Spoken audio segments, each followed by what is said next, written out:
You're listening to the Faeries and Folklore podcast by Ronel. I'm dark fantasy author Ronel Janse van Vuuren. With nearly a decade of digging around in dusty folklore books, researching creatures of imagination that ignited my curiosity, I'm here to share the folklore in a nutshell and how I reimagined it for my writing in An Origin of the Fae. This is the Faeries and Folklore podcast. Hi, I'm your host, Ronel Janse van Vuuren. You can just call me Ronel. In today's episode, we're continuing our exploration of the Faery. This episode is brought to you by my book, Once, Tales, Myths and Legends of Faery, available in ebook, paperback and audiobook. Go to ronelthemythmaker.com/my-books for more.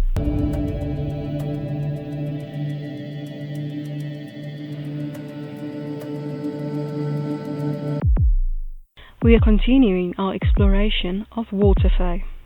Today's fairy, Kelpie. Folklore in a nutshell by Ronel. Kelpies are the most distinctive magical creatures from Scotland. These water horses can shapeshift into humans, underwater monsters, and gorgeous horses to lure humans underwater to drown and eat them.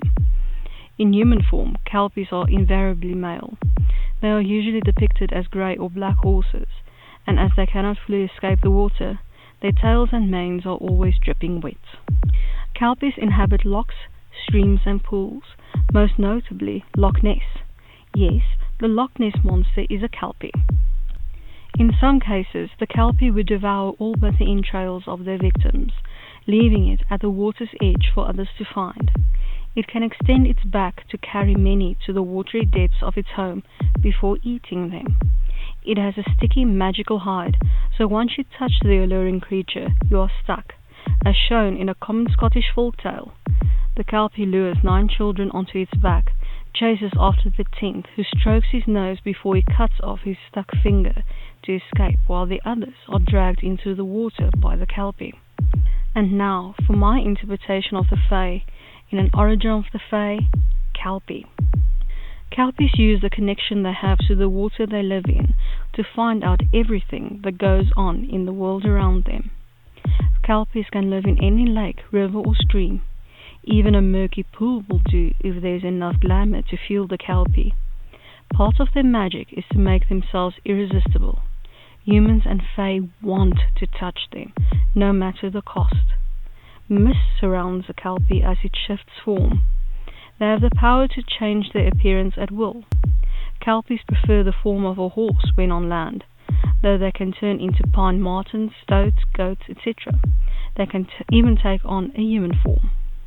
Kelpies will eat any human or Fae it wants to.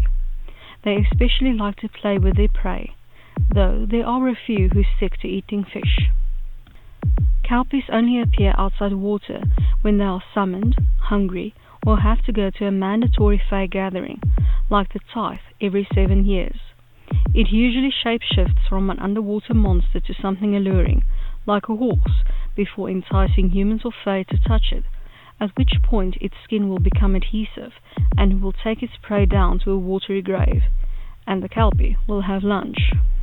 Though it is said that only the liver or entrails are left over from a Kelpie's meal, seen floating on the surface, that's just the personal preference of some. Not all Kelpies have the same taste in food, just like everyone else. Kelpies have power over the water they live in. They can cause floods to hinder or drown pursuers or victims. They have an odd sense of humor, for example, laughing when someone nearly dies in a bog. Kelpies are good in a fight. They change into water as soon as an opponent tries to punch, curse, suck the life out of them. Kelpies do whatever they wish, whatever whim takes them. Even the supposedly bad ones who feast on humans and Fae can be a trusted ally. Just like the supposed good Kelpies who only eat fish can be your worst enemy. Kelpies are always dripping wet. Once they start to dry out, they need to return to the water or risk death from dehydration. How to summon Kelpies. A rhyme, if you know the right one, will call the Kelpie from the depths. A Kushi can summon one by simply barking. a blood offering, a bit of blood on a leaf placed on the water, along with calling, Kelpie, I bid thee forth, will summon the Kelpie to your presence. Though, beware, the Kelpie will demand more, depending on what you want from it. Like all capricious fae, it depends on the individual Kelpie whether it will be friend or foe. And now, as a little bonus, let's look at the translation of Kelpie into Afrikaans. Waterpaard. I hope that you've enjoyed this episode of the Faeries and Folklore podcast and that you've learned something new about faery. Remember that you can get a transcript of this episode in the description. If you're new to the podcast, why not go and grab your free copy of Unseen, the second book in the fairy tale series, on my website, ronelthemythmaker.com. Loads of folklore, magic, and danger await. Take care.